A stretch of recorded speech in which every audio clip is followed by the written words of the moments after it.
Okay, so this is the fourth video of this line-wise explanation series of this chapter on the face of it.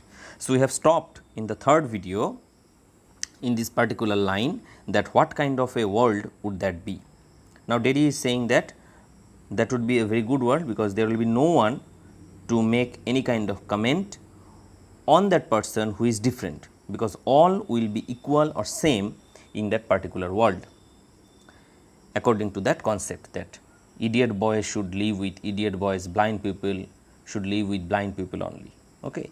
Now what Mr. Lamb is saying, so you think you are just the same as all the other people with burnt face just by what you look like, huh? Everything is different, everything is the same, but everything is different itself. Now Mr. Lamb is saying, so you think that you are like the other persons because you are having a kind of similarity from outside. Everything is different, everything is similar. That means if you are thinking from their concept, from their approach, you will think like them.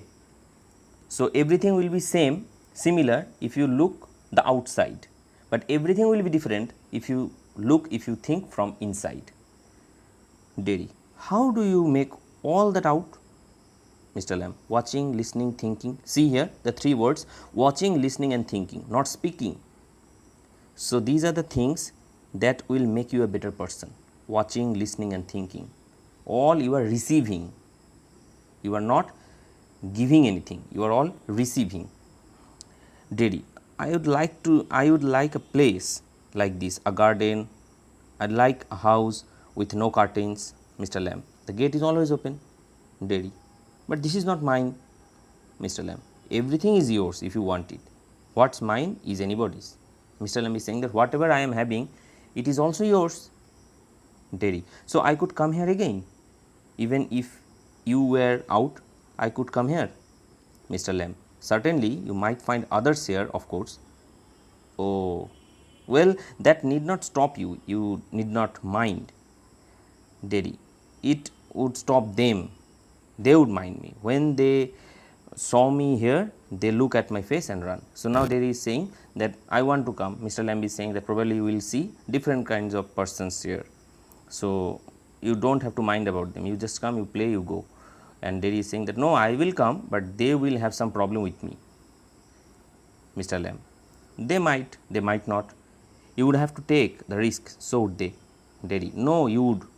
You might have me and lose all your other friends, because nobody wants to stay near me if they can help it. Mr. Lamb, I have not moved. Derry, no. Mr. Lamb, when I go down the street, the kids shout, Lammy Lamb, but they still come into the garden, into my house. It's a game. They are not afraid of me. Why should they be? Because I am not afraid of them. That's why not. Derry, did you get your leg blown off in the war? Now Derry is asking that how is it happened? Mr. Lamb, certainly. Derry, how will you climb on a ladder and get the crab apples down then? So Derry is now having the interest to know about the daily life habits or daily life activities that Mr. Lamb is doing. Lamb, oh, there's a lot of things I have learned to do and plenty of time for it. Years, I take it steady. Derry, if you fell and broke your neck, you could lie on the grass and die. If you were on your own, Mr. Lamb, I could. Derry, you said I could help you. Mr. Lamb, if you want to. Derry, but my mother will want to know where I am. It's 3 miles home across the fields. I am 14, but they still want to know where I am. Now Derry is saying that I want to help you, but my mother will always want to know that where I am. I am still 14, but they want to know that where I am, what I am doing. Mr. Lamb, pupil body. Derry, pupil first. First means a kind of over excitement, that what Derry is doing, what kind of activities he is having. Mr. Lamb, go back and tell them. Derry, it's 3 miles. Mr. Lamb, it's a fine evening, you have got legs. Derry, once I got home, they would never let me come back. And Mr. Lamb is saying that, he is saying that it's 3 miles. Mr. Lamb is saying you are having legs. So he is just boosting up the enthusiasm that Derry is having but lost. And Derry is saying that if I went back, I will never be able to come back. Mr. Lamb, once you got home, you would never let yourself come back. No, it's you. who will stop himself that you will not be able to come out again. So, it is not your mother or the other family members, it will be only your mentality. Derry, you don't know what I could do. Now, Derry is saying that no, you don't know what I can do. Mr. Lamb, no, only you know that. Derry, if I choose. Mr. Lamb, if you choose, I don't know everything, boy, I can't tell you what to do. Derry, they tell me. Mr. Lamb, do you have to agree? Means, do you have to agree what people are saying about you?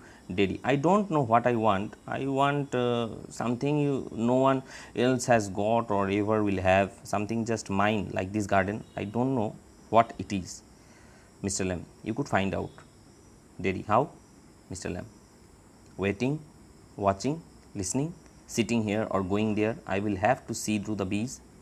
Derry, those other people who come here, do they talk to you, ask you things? And now Derry is asking that the persons, those who are coming to your garden, they are talking to you. Mr. Lamb, some do, some don't. I ask them, I like to learn. Derry, I don't believe in them. I don't think anybody ever comes. You are here all by yourself and miserable, and no one would know if you are alive or dead, and nobody cares. And Derry is saying that I don't believe you. Nobody cares that whether Mr. Lamb is living or dying, what kind of miserable condition you are having. Nobody cares about you. Mr. Lamb, you think what you please. Derry, all right then, tell me some of your names. Mr. Lamb, what are the names? Tom, Dick or Harry? Getting up, I am off down to the beach. That means Mr. Lamb is a lonely person. He is just now trying to hide his emotions regarding friendship and everything, and he is just saying that he is having some friends and he is just mentioning some names, but actually he is alone. Derry, I think you are daft, crazy. Mr. Lamb, that is a good excuse. Derry, what for? You don't talk sense. Mr. Lamb, good excuse not to come back, and you have got a burned up face, and that is other people's excuse. Derry, you are like the others, you like to say things like that. If you don't feel sorry for my face, you are frightened of it, and if you are not frightened, you think I am ugly as a devil. I am a devil, don't you? Shouts. Now Derry is saying that you are also talking like them. What I am saying and what you are understanding? Mr. Lamb does not reply. He has gone to his bees. Derry quietly, no, you don't. I like it here.